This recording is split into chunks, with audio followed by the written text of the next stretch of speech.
I'm going to share my screen. So, hello, good afternoon. Yes, good afternoon. It's 12:07. I'm going to read off the general consent statement. So, as a visible disclosure, we'd like to inform any participants that any and all Zoom series is and will be recorded. The purpose of this is to provide the Zoom series to those who participated or missed out on the session. It is also provide the information for participants to refer back to. In addition to the visible disclosure, the statement will be stated at the beginning of each Zoom series, like I am right now. And I'm going to stop sharing and hand it off to Juliana. Yay! Hello, everybody. I see a lot of faces that I know and some other faces that I don't. But my name is Juliana Perez, and I work with the education team here at the Santa Monica Mountains. So just to kind of give you guys a little bit of an idea of what I do, normally what I actually spend most of my time doing is scheduling field trips when we are having a normal academic year. And I talk to teachers and book buses and stuff like that. But I'm also out on the field actually working alongside many of you and alongside Mary Calvaresi and sometimes Adelie Oliveras and other people on the education team, which I love to do and I'm already really missing. But that's kind of just a quick background of what I do. So I'm going to share my screen. And let's see. All right. Can everybody see? Yes. Okay, awesome. I am getting used to how this works. Whoops, sorry. Let's see. I feel like there should be a way for me to see my notes.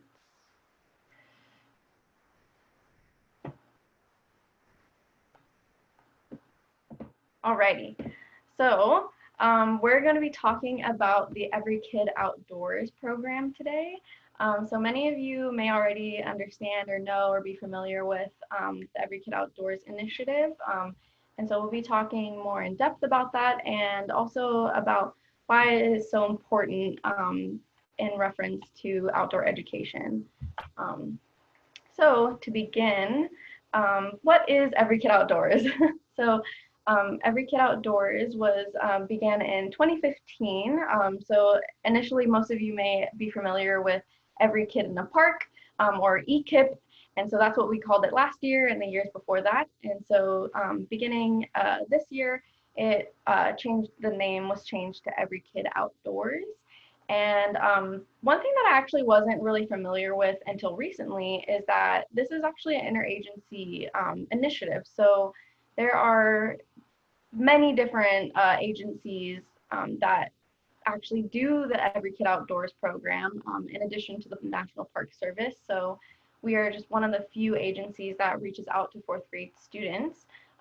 So that would be really, in my opinion, I think that'd be really cool to see. I'd be really interested to see what other agencies are doing in regards to Every Kid Outdoors. And Every Kid Outdoors is very specific and its targeted audience. So we reach out only to fourth grade students. Not every national park, as far as I know, reaches out to only Title I students. But I know that here at SAMO, we do reach out to Title I students, traditionally from Los Angeles Unified School District, and we also reach out to those in Ventura County. So that kind of encompasses a lot of different school districts within Ventura County. And so Title I schools, for those of you who aren't familiar with that term, it can be defined as at least, I think LAUSD defines it as 50% or more students at that particular school are eligible for free or reduced price lunches. And so that in and of itself kind of reflects the community that surrounds that particular elementary school. And so a lot of times Title I schools host students that come from low income communities or maybe underserved or disadvantaged communities. And so for us, that's one of the main reasons why this is so important, because most of these students come from kind of far away or maybe don't have the financial stability to come out to places that seem really far away from their normal home area. And then just a couple of quick stats for what we have accomplished in the recent couple of years. So since 2015, when EKO, or Every Kid in the Park, began, up until current today, 2020, SAMO, our park only, has reached 83,160 students, which is pretty incredible. I actually didn't know this until I created this presentation, and I had kind of been curious because I know that millions of kids now have been reached throughout the nation from the Every Kid Outdoors initiative. But here at SAMO, thinking about 83,000 students over the course of, you know, those 5 years is pretty incredible. You know, that's a lot of people. That's a lot of young people, and it's really, really cool to see that. For this particular current year, we served, oh gosh, I don't want to get it wrong, but I believe we served about, let me grab my notebook really quick. I believe it was 16,000.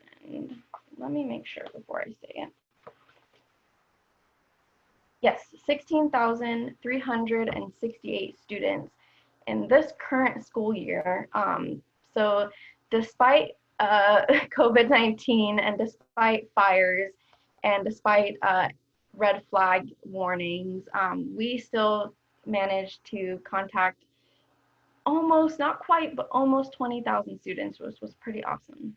And then last statistics is in this current school year that we had, out of those 16,000 students, 66.4 of those students were of Hispanic or Latinx cultures or backgrounds. And so I know many of you might be familiar with Latinx, and basically it's just the either Latino or Latina based on whatever a person identifies as. So yeah, that's a pretty big audience, so it gives us an idea of who we're serving.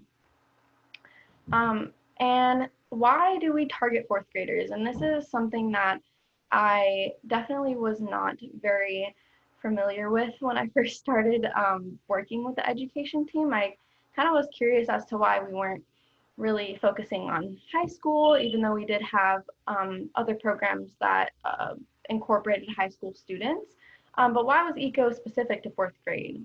And so actually there's a lot of really interesting reasons why fourth graders are at this really prime point in their life where they are still learning and they are still engaged and active, but they're able to start developing their own opinions and their own ideas, and understanding the difference between fact and opinion and things that are based off of reality and how these things connect to their everyday lives. And so it's a really, really perfect time for them to start learning about the natural world. And so between the ages of 9 and 11 usually is like the focus age. And these students typically have the desire and then really, really want to be more independent thinkers, and they realize that they have a responsibility in and of themselves, whether it be at home doing chores and whatnot, or with us, with our natural spaces. And so we'll talk a little bit more about this sense of responsibility, because this is actually one of the most important parts of what we do. Last thing I want to mention here is that this connection between themselves and the outside world, and really the natural world, is very complex. And to us, it seems kind of, you know, something that we are very familiar with, something that we're really conscious of in our everyday lives. You know, we avoid plastic bags, or maybe we try to turn the lights off during certain times of the day. But sometimes at a young age, those connections aren't quite there yet. And so this is when they're learning that they actually do have an impact on the entire world, really, around them. All right, so I have a couple of questions for you all. And so I would like to see in the chat box, if you will. Go ahead and let me know what your favorite national park is. Be any national park, or even not a national park, an outdoor space, and explain really quickly, if you will, why that is. Awesome. So I see Yellowstone. Tons of wildlife, yes. Glacier, Sequoia, awesome. Actually, secret, don't tell anybody at SAMO, but Sequoia is my favorite national park. I love it so much. Awesome, SAMO, of course. Ooh, Devil's Post Pile, okay. Awesome. Kings Canyon. So I'll let these keep rolling in. Yeah, tons of wildlife, tons of beautiful things to see. And so one of the reasons why I asked this question is because each of us probably have a particular reason why we chose this place, and I'll use myself as an example. So one of the reasons why I really love Sequoia National Park, and of course I love SAMO so much because this place has a really personal meaning to me. But Sequoia was one of the first times that I ever experienced, I guess, wanderlust, if you will, or amazement by seeing those beautiful sequoia trees, and kind of at a young age realizing that this was something outside of myself and something that I had never thought even existed on this planet. So keep that in mind as we go forward with these questions, because I have a couple more questions for you. And these are going to kind of illustrate why outdoor education is so important. All right. Let's see. All right, so one more question for now. How old were you when you visited a national park? Were you young? Were you maybe in your young adulthood? Maybe it was later in life? What age were you first around it? Toddler, 6 months. Oh, nice, Sonia, college. That's pretty interesting. 6 or 7. Nice. 8 years. Too old. Some of us didn't get to go out until we were in our older age.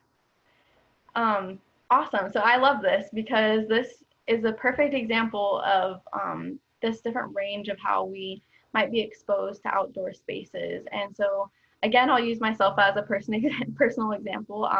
I was introduced to the outdoors at a very, very young age. And I think I went to my first national park when I was just an infant, really. My parents took me. And so I was one of the few lucky people that was able to be outdoors from a young age.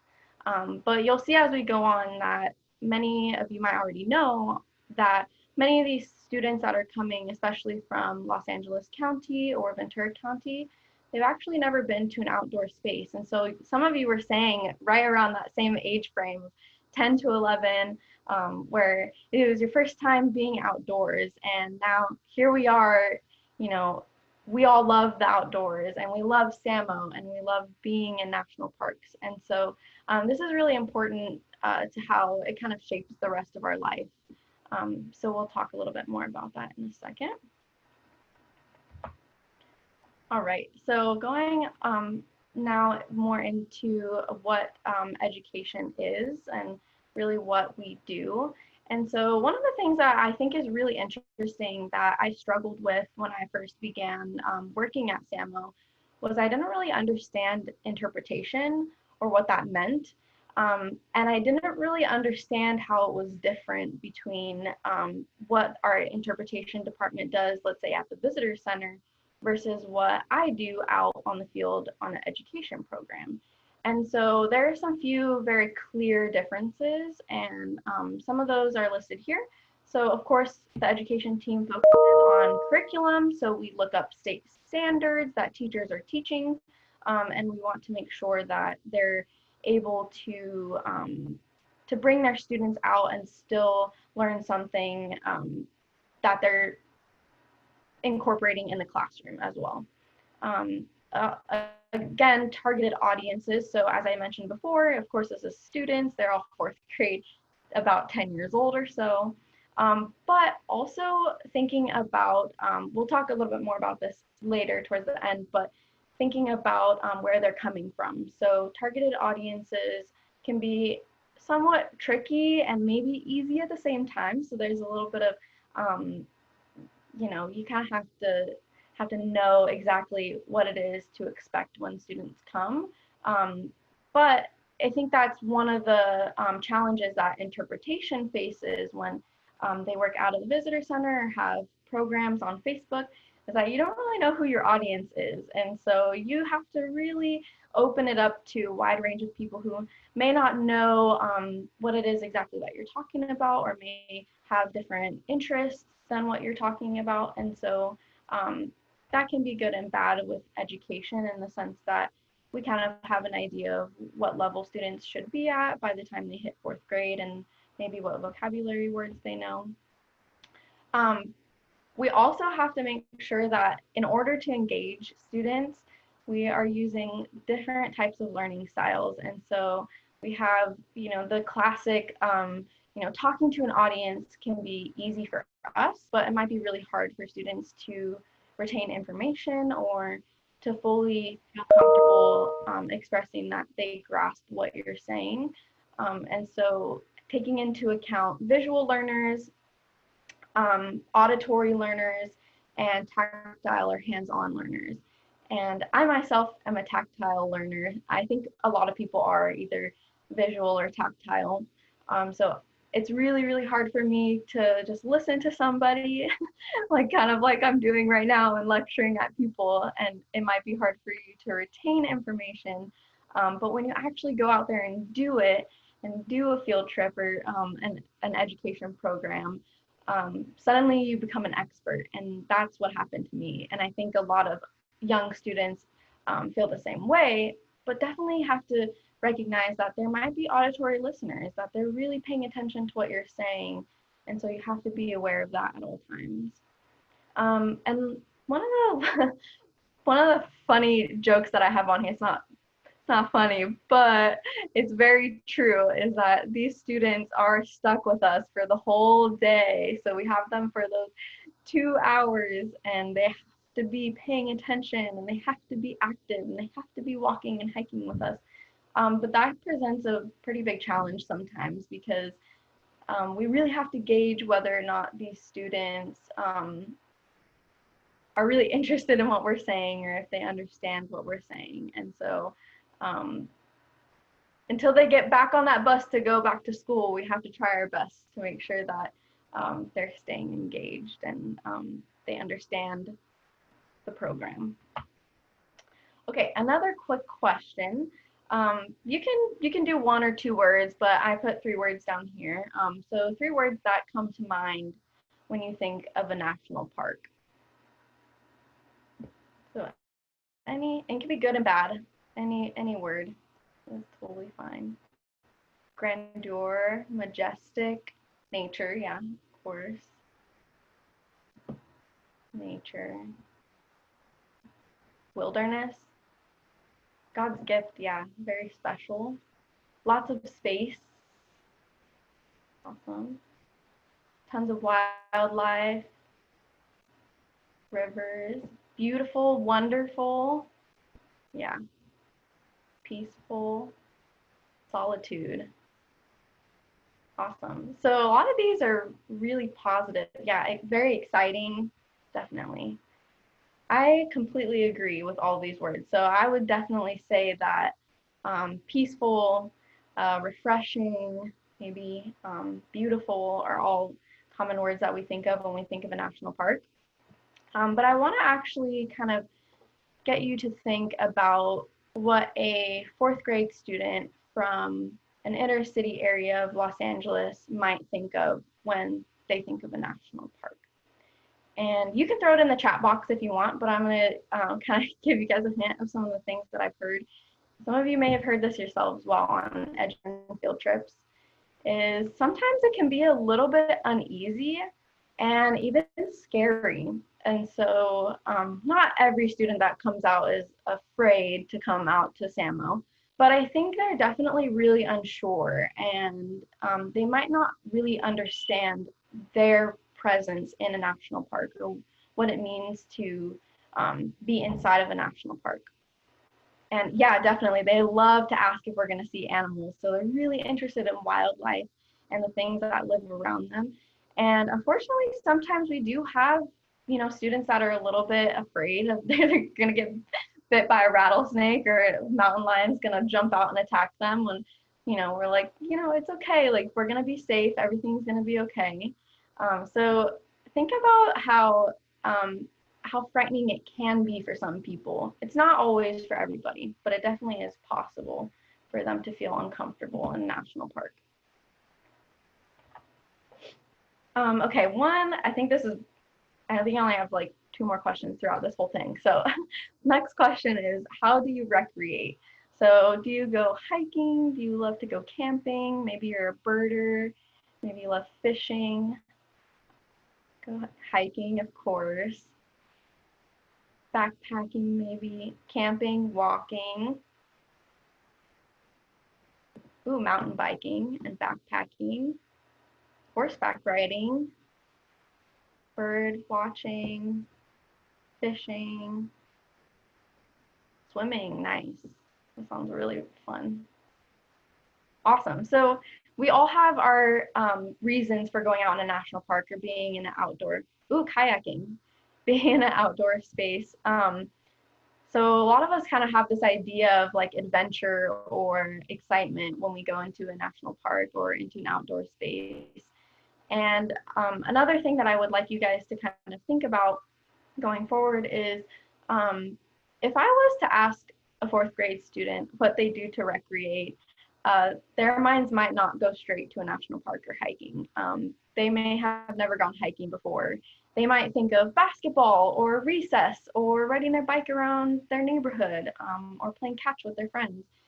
And so that's obviously a normal thing for a young student to do, but also they haven't quite figured out that they're equally as able to go to these natural spaces and go hiking and to be able to go camping and backpacking, but it wouldn't always necessarily be their first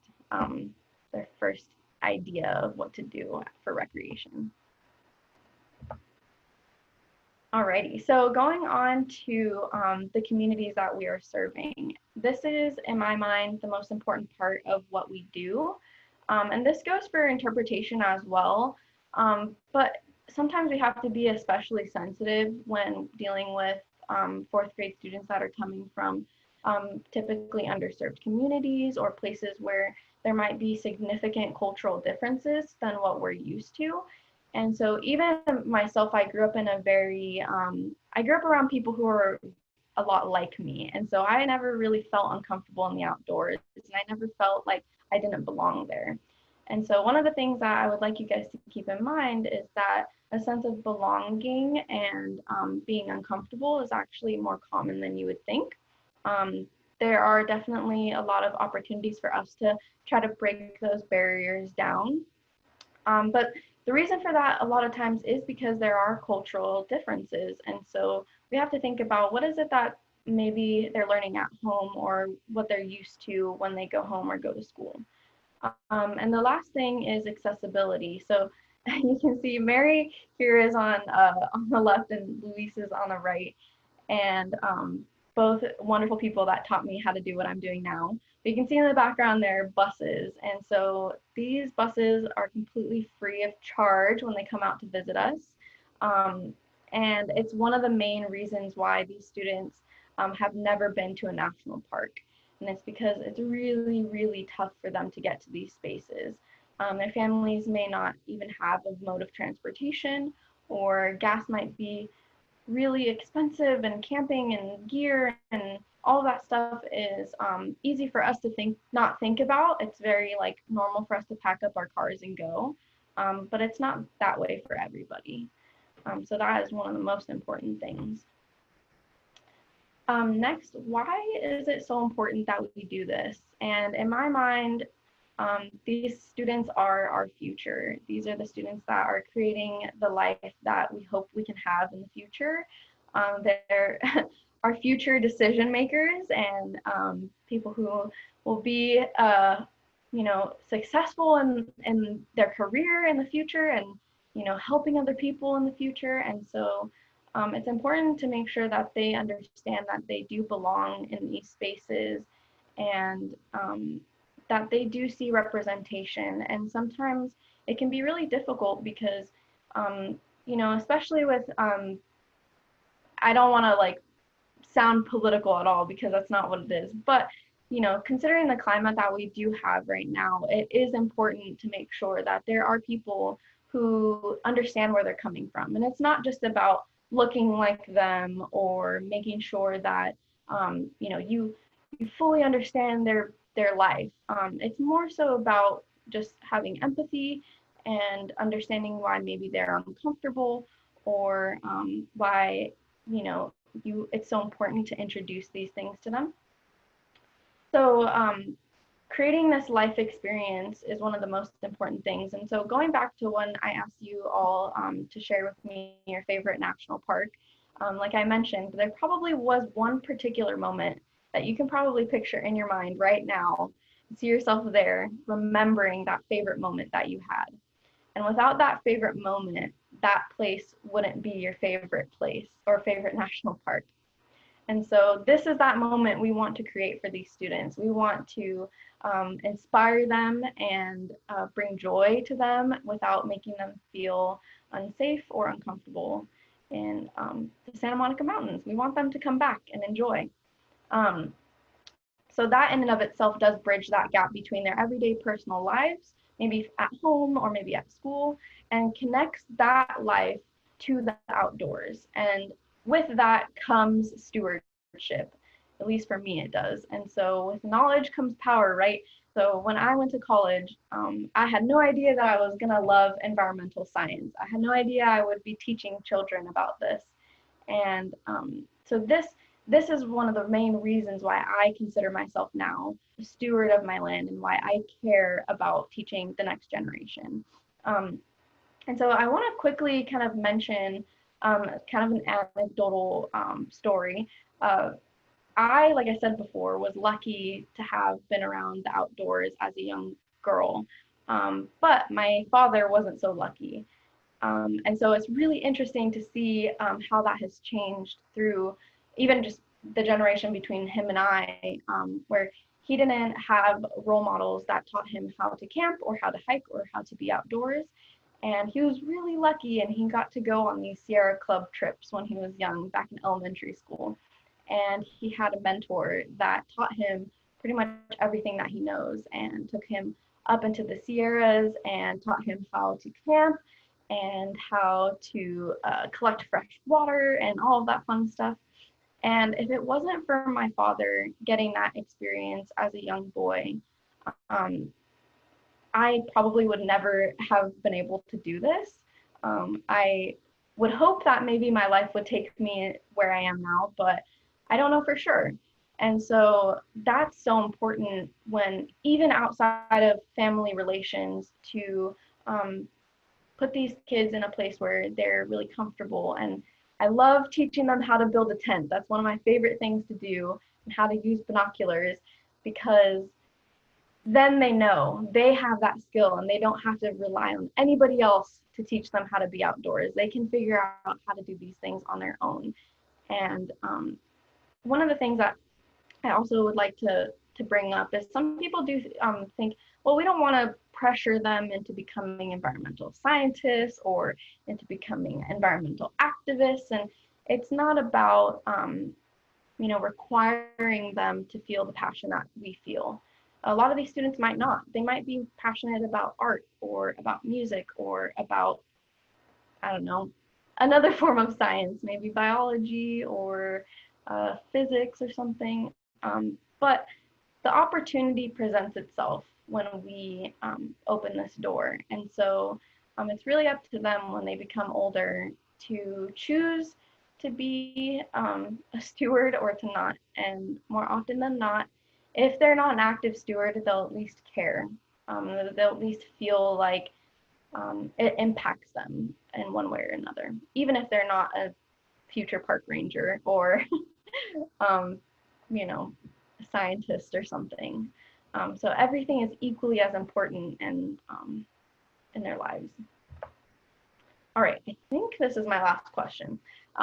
So really quickly, explain to me what makes you want to volunteer? Why do you show up every day to go volunteer at a program or clean up with a crew, or if you're an MBU volunteer, what makes you love doing that?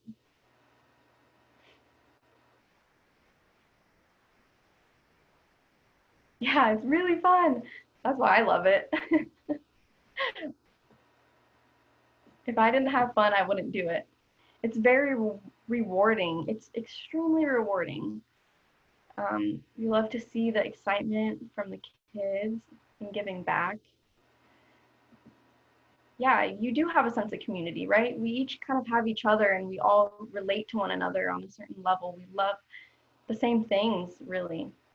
You love taking care of public land, so you're a steward of your land. Yeah, you learn new things, so you expose yourself to things that you've never seen before or never learned before.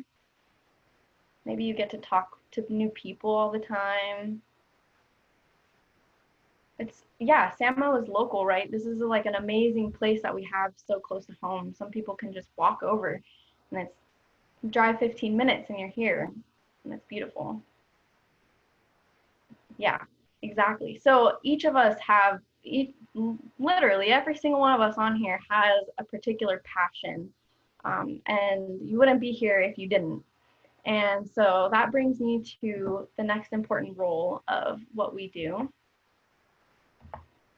And that is not only our fourth grade youth, but also our young adults, who I consider myself one of these youths. I'm getting older, but I'm still just a kid.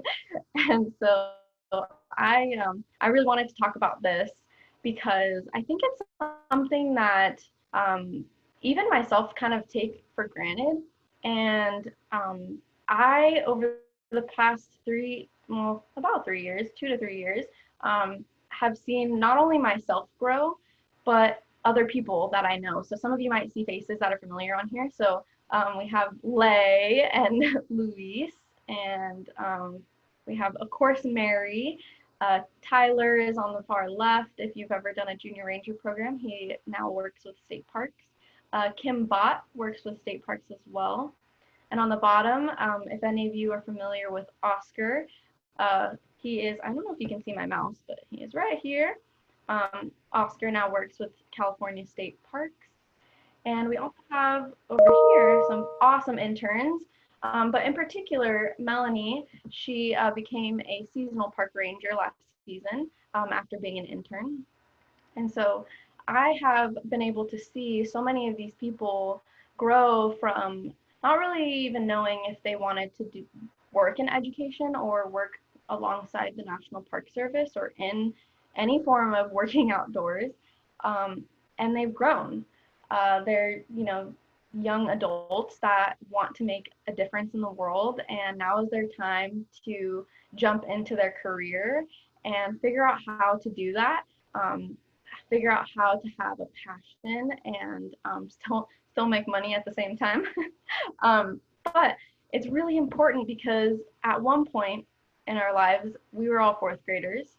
And what was it exactly that pivoted our life to want to do this, to want to interact with other people and share our ideas and our passions? And the same goes for you. So really quickly, hopefully this works smoothly, but I have a quick video and you will see a familiar face soon. Can you guys hear it? My name is Kim Bott, and I was an intern in 2018, and my current job is park aide for California State Parks. Growing up, I didn't have a relationship to nature, really. Starting this internship, it kind of like married two things that I didn't think were possible, like teaching and being outdoors. And I think that that combination is amazing, and I want to do that for like the rest of my life now. The EKO internship impacted my personal life through the friends that I made and the hobbies that I have now. Starting this internship 2 years ago, people would have never thought that I was an outdoors person. It's funny because people who meet me now would think that I had always been that way. And so, you know, it's definitely made me more adventurous. As an intern, I helped conduct programs for fourth graders from Title I schools. I think that this program should continue forever because not only do teachers love it, but students love it as well. And, you know, I've seen so many different students come out here and tell me that they, you know, want to be a ranger after this program. That's like the most rewarding thing, is to have a student come up and say like, I want to be a ranger just like you. You know, like that's so rewarding, and to be able to have that impact on somebody that's, you know, 10 years old is amazing. This program gives an opportunity to people within the community to come out and give programs to students, you know, from communities that are not that far away from them, but to be able to give passion and give light to this area that they live so close to, and kind of inspire that in fourth graders and young people.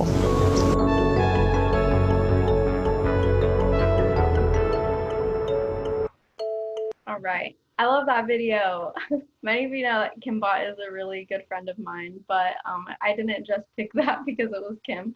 I want to also show you guys later, you'll see a link, I'll throw it in the chat box as well, but there is actually a video that was created by Kayla from here at SAMO, and it had an interview with one of the teachers that we've been serving for the past 5 years, and her class has come out every single year to our Every Kid Outdoors program, and it's a really, really heart-touching video. Like, she gets a little bit choked up, and it's a perfect way to show how important this is to all of us, and to the teachers as well. And it's one of the things that we don't always think about, is that the teachers do really want to bring their kids out to these outdoor spaces and bring them out of the city for a day and show them that there's a lot of other stuff to explore. And not only that, but that they can find nature even within their own home and within their own neighborhoods.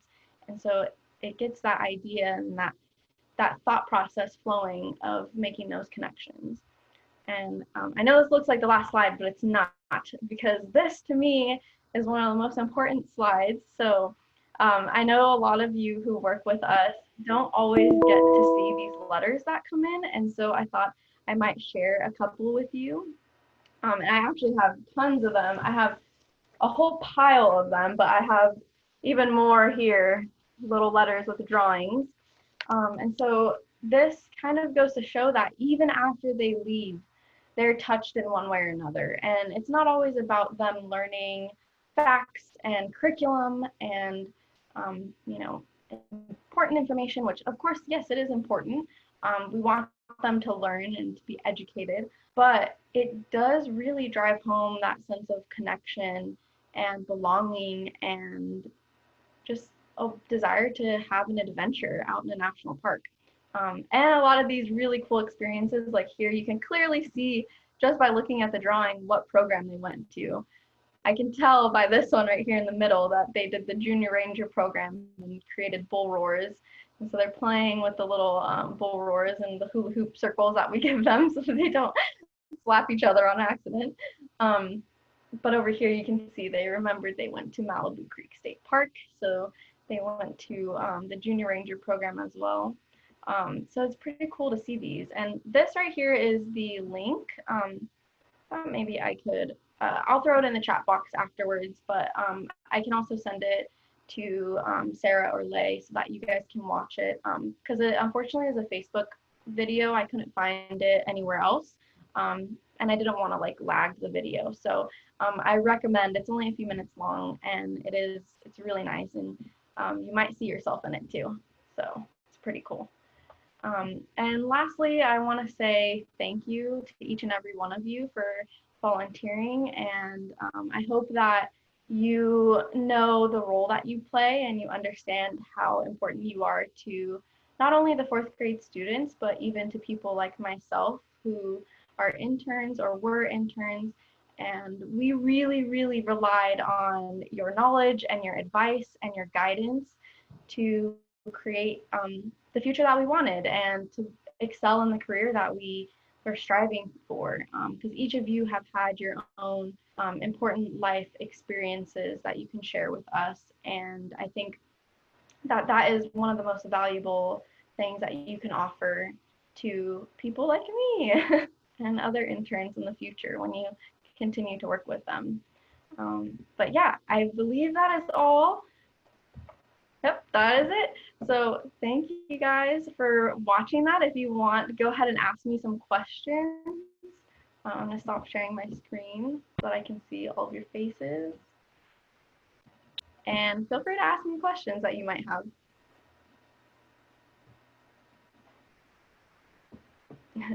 You're welcome, Carrie.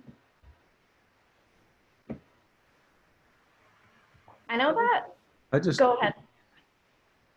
I want to point out this, see if I can do this. Yeah, if you can see that picture behind me there. This is like about my favorite part of the education programs, when we bring the kids up there to overlook the pond, and you just tell them, we're going to be completely silent for 1 minute and just listen and look and feel. And some of them say that's the longest minute they've ever experienced in their entire lives. And all of a sudden, they actually connect, because nobody's telling them anything. Nobody's guiding their thinking or what. They're just soak it up. And then the comments that come afterward are amazing. It's just like a flipping a switch on some of these kids. They all of a sudden they get it and they love it. It's so rewarding to see that. Yeah, I completely agree. I think it's something that they don't always get to experience. They don't always have the opportunity to slow down and take everything in. It's also a very rewarding moment for me too. And nothing man-made.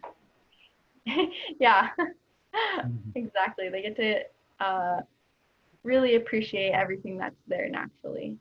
I saw in the chat box, there's a question about the plan for the fall. And that is a hard question to answer because we aren't exactly sure what to expect. But what we do know is that we want to continue serving students no matter what. And so I've heard kind of mixed things coming from different school districts. Some school districts are thinking of doing these like kind of gap schedules where half the class goes on certain days and the other half goes on other days. And so nonetheless, what we aim to do in the fall, at least the early fall, is to definitely have online distance learning programs. And so kind of like how I just was talking to you guys, we likely are going to be out on the trail and having maybe like a Zoom call or an online field trip, if you will. We still have a lot of like ideas and thinking going on. We're not exactly sure what it's going to look like. Because, you know, it can be challenging for someone like, or a group like ours who's never really done that. So it'll be interesting to see how that goes. But if the tides turn and we're able to do in-person field trips, maybe in the spring, we'll see how that goes. We would love to be able to bring students back out. But one of the biggest challenges is getting students onto a bus safely. There's really no way to social distance, so that's really the challenge. So we'll see how that goes in the future.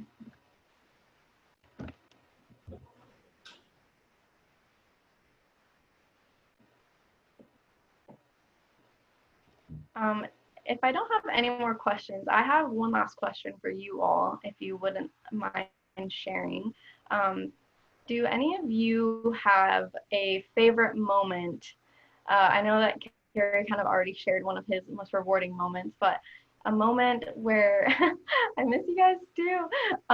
A moment where you really, really loved and understood what you were doing when working with the public, whether it be education programs or maybe even if you're an MBU or you help out at the visitor center, whatever it is that you've done, you can, if you want to share a story, go ahead and share it because I love to hear those.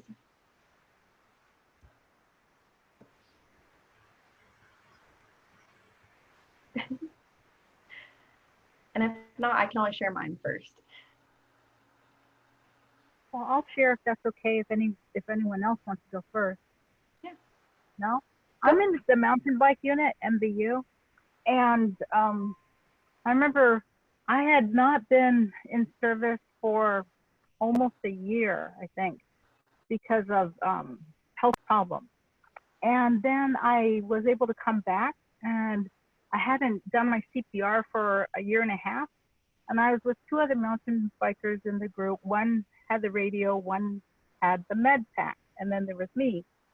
And while we were going around, I think we'd come from RSV and went down into Sycamore. And what happened was some mountain bikers and hikers basically ran up to us saying that a guy had fallen and needed help. And for those of you who know Sycamore, you know where the toilet bowl is, right? And that has been completely changed because the Eagle Scouts built their bridge to make things safer there on Sonambre, the beginning of Sonambre, off of Ranch Center Road. And what happened was there was a young fellow at the bottom of the toilet bowl.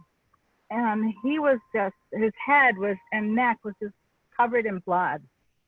And one of our guys in MBU said, "I'll do the radio."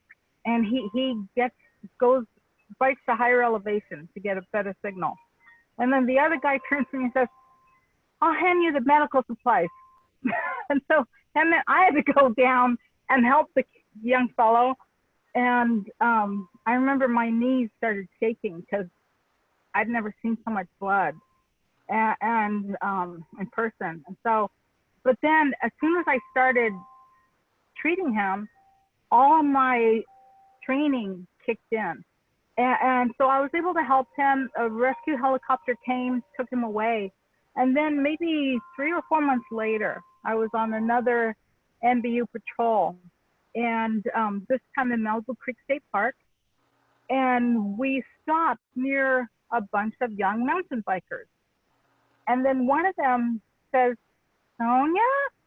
And it was the guy's brother who had been by his side. And he remembered, and he said he just thinks that the mountain bike unit is out there to help them. And that his brother, by the way, was injured because it was a super hot day. He didn't want to wear his helmet. So he had taken off his helmet.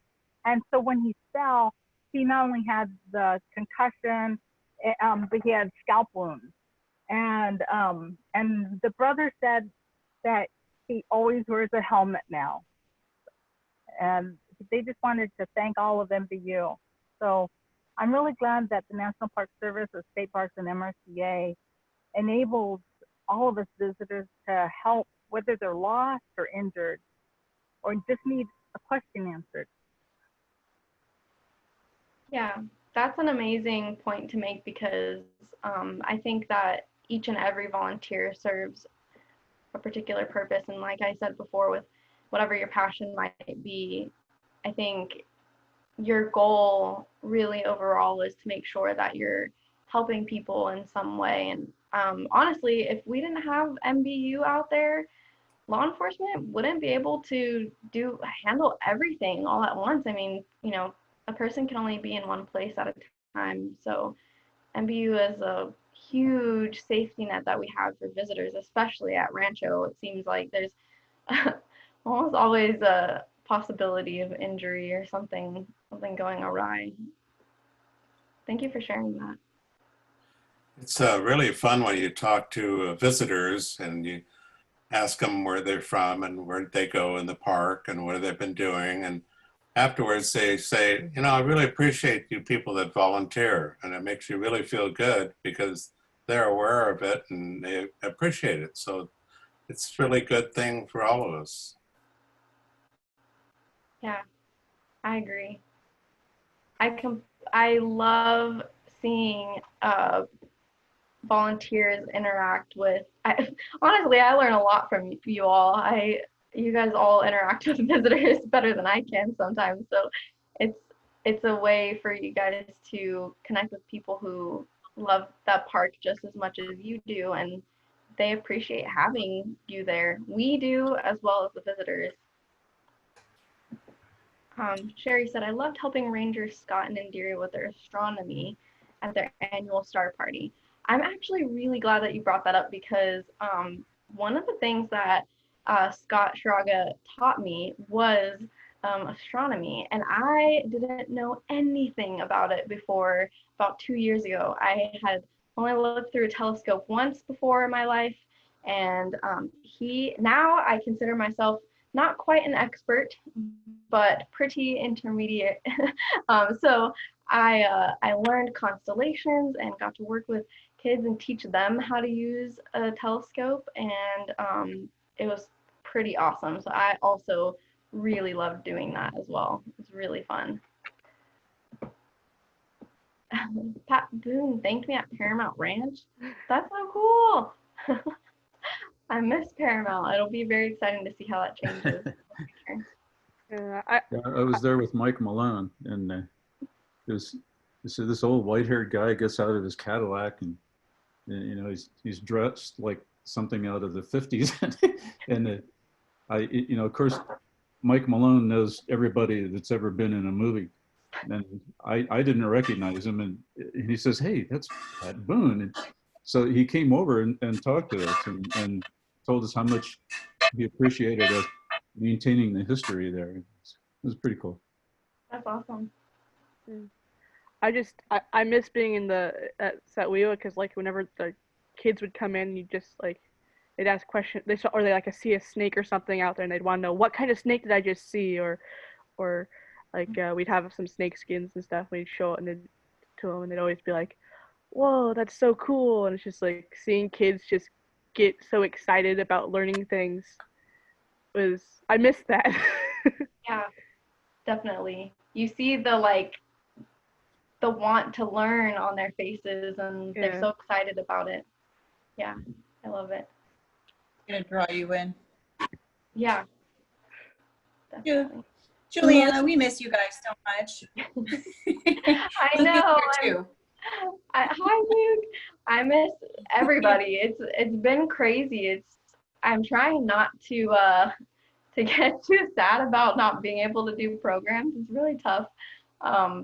But I love that I got to do this. I was really excited because Lisa asked, she was like, "Hey, do you want to do the presentation?" And I was like, "Yes, I would love to do the presentation." And I'm not gonna lie, I was a little bit nervous. I was like, okay, now I'm going back to my good old days when I first led a junior ranger program, and I was terrified.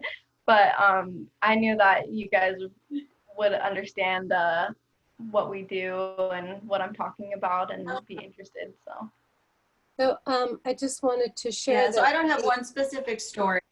Okay.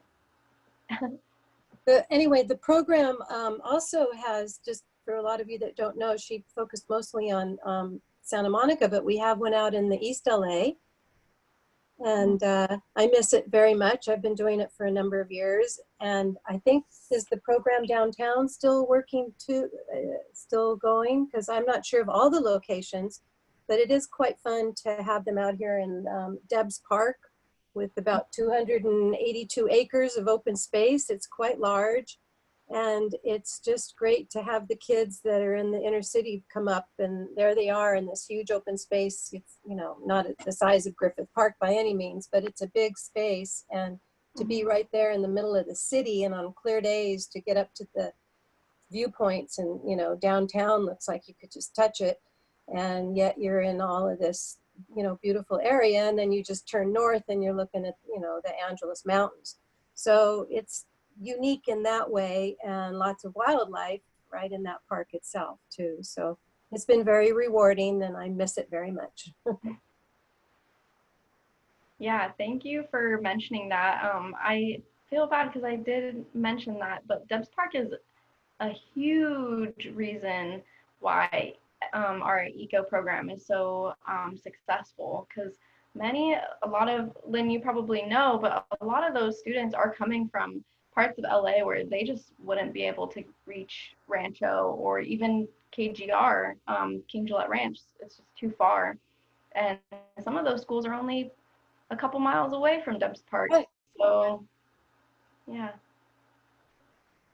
And is downtown still have a program? We are, well, Sarah, if you want to, you can go ahead if you wanted to. Okay. I mean, you know more about it than I do. I will tell you that it's a similar situation. They are working with California State Parks and with Joshua Tree also looking at doing virtual programs and things, but right now the office is closed, just like all the offices up here and the visitor centers. So fingers crossed, things will change for the positive in the not too distant future, and we can start getting kids back out into open spaces and doing things that we all love to do. Yeah, yeah. Very good. Well, when you run into Adelaide, tell him Lynn said hello. I definitely will. Okay. All of you that are involved in education, the numbers that Juliana shared are just staggering. And the energy level, I can't imagine what the energy when all of you are together with the kids and in nature, it must be just wild. So good job. Good job. Thank you, Rob. Yeah, I mean, I even am myself, I'm impressed. I was like, wow, how do we reach 16,000 kids even with coronavirus going on? Oh my gosh, it's very amazing. It's awesome. Like you do, Juliana, I love the tent part. I love doing the tent, setting up the tents with the kids. And I sure hope you guys are able to think of a way so that we can do that again with the kids, because they love that part. Yeah, I agree. I hope so too. It's one of my favorite parts. I love sitting in the tent. I will say that Juliana was asking you all to talk about your experiences and favorite experiences. The passion that you all have for being volunteers and being out there, you are actually not only role models for the youth, but role models for other people coming into the park that don't know that they want to volunteer until they talk to you. And then that is how we get so many volunteers, is just by talking to all of you and picking up on the passion for what you do. And that inspires them to then turn around and become a volunteer and get involved. So, Juliana, thank you so much. I even learned some stuff from your program, and I really appreciate you taking time. You did not show that you were nervous. It was so great, and I know you all are really busy trying to plan for all of the different scenarios that may come about for this fall. So thank you so much for taking time to talk with all of us about Every Kid Outdoors and the importance and showing the different aspects of why it's important, why you do it, and the meaning behind these programs. So thank you very much. Of course, thank you. I miss every one of you. Thank you guys for listening to me today. We miss you too. It was great. Thank you, Julia. Take care, Juliana. Thank Thanks. you. Bye. Thank you. See you next Great. time. Thanks, everyone. Thank you. Have a great July 4th weekend. We will Yeah. see you next Thursday.